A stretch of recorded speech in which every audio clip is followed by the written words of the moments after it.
Hello and welcome to Meandmygolf TV. It's Friday of Masters Week. It's a beautiful day here at the Asprey. And today we're going to be talking about knowing your carry distance with your irons. Let's take charge of your game.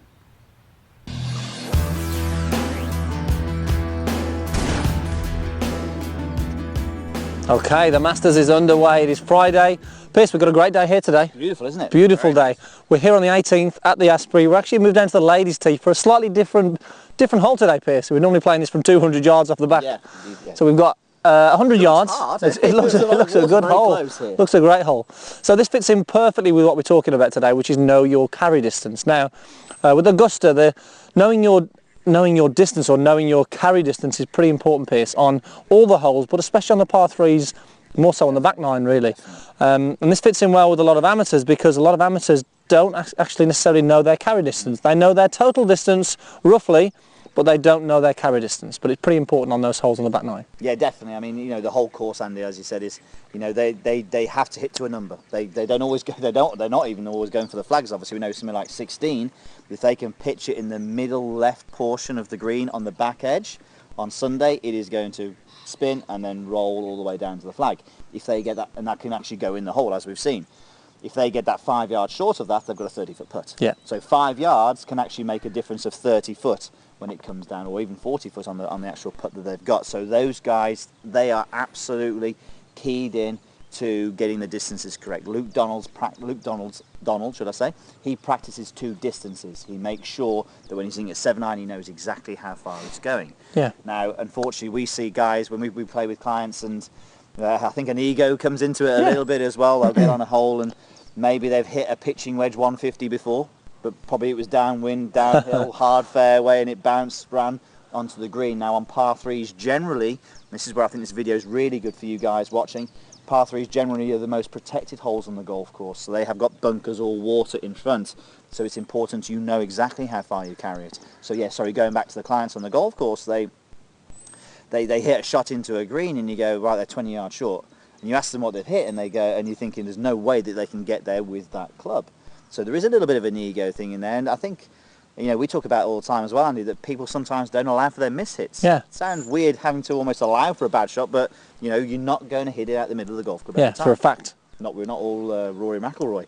But so I think it's really important that you work out how far you hit those distances. Yeah. It can be difficult, but there's a few modern ways of doing it now. I think going on the golf course is a pretty good way, but it's difficult to hit multiple shots into a green. Practice area is really good now with the Bushnells you can do. But I think TrackMan and Flight Scope are probably the best ways, aren't they, Andy? Yeah, and I think if we asked any of you guys how far do you hit your 7-iron, you'd have a good idea roughly of how it goes total. Mm-hmm. But in terms of knowing your number where it's going to pitch, I think you'd be surprised. And I think if you were to go and get fitted on TrackMan or Flight Scope, your numbers would surprise you. They'd probably be less than what you think. And we see that so often. I hit it further than that. But they're used to seeing the run out as opposed to actually where that ball carries. And the carry distance, even with the driver, is crucial. But especially around Augusta this week, you're going to see that premium is put on knowing exactly how far that ball's going to fly in the air. No more than the 12th, which I think is the shortest par 3 there at Augusta. Obviously, all the trouble is front. Well, actually, you know what? If you go big, it's still a difficult shot, but at least you're not. You're away from that water. So, speaking about the shortest hole with water, Andy, what's the situation here? Okay, we've got 99 yards over the water.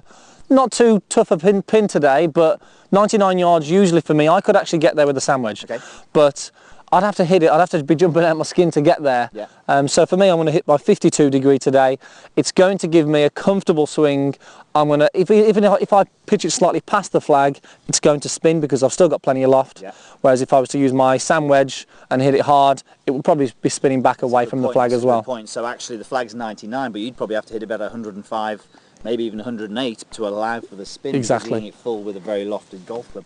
And that's because the greens here at the Asprey are very receptive and very fast.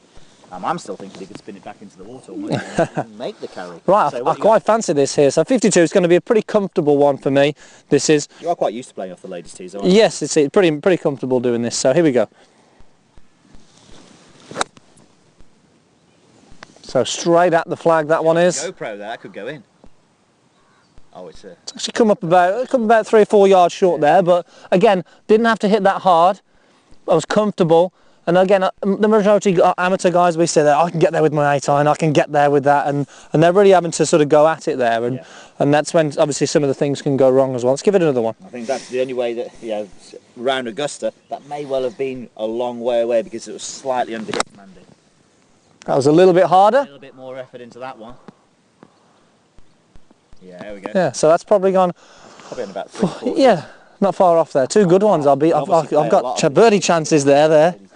I need to play this more often. Yeah, definitely. I think you do. Right. Okay. So look, really important knowing your number and go and have a fitting. You know, Yes. go there and have a fitting. You know, we get a lot of our guys to get onto TrackMan and they actually write down their numbers, and a lot of them they'll laminate and put it in the golf bag. You know, obviously lots of things to think about on the golf course. Sometimes, you know, you might need that little bit of a reminder, but make sure you get it checked often as well. And I think you'd be surprised that you may even think you're maybe a club or 2 clubs out to what you think you're going to be. Yeah. So take the guesswork out of it, take the ego out of it, go and get the numbers, go and be 100% sure on how far that's going, and that's going to breed confidence as well. If you're on the tee and you've got 110 yards and you know that that's your gap wedge, guess what? You're going to be pretty confident that that's going to go there. Yeah, definitely. I think I suppose a good thing for people to do as well, Andy, is that, you know, maybe they should look at what they do when they play. So when you've played your 18 holes, actually maybe draw the green and actually work out where the golf ball went. You know, how many times was it short, how many times was it pin high, how many times was it passed, and I'm pretty sure you'll find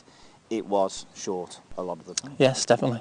Okay guys, so thanks for watching today. Again, we've got another tip tomorrow and Sunday. I think tomorrow is spinning or lofted chip. Spinning and lofted chip. So stay tuned for that. Players will be watching tomorrow actually. Yes, Some of those guys maybe. are missing the cuts. They may need a little bit of help. They should have made the cut. Maybe not. Okay guys, thanks for watching. Post your comments down below. What's your carry distance? Do you know it with a 7-iron? Post that down below. We'd like to hear it. And we'll see you next time on Meandmygolf TV.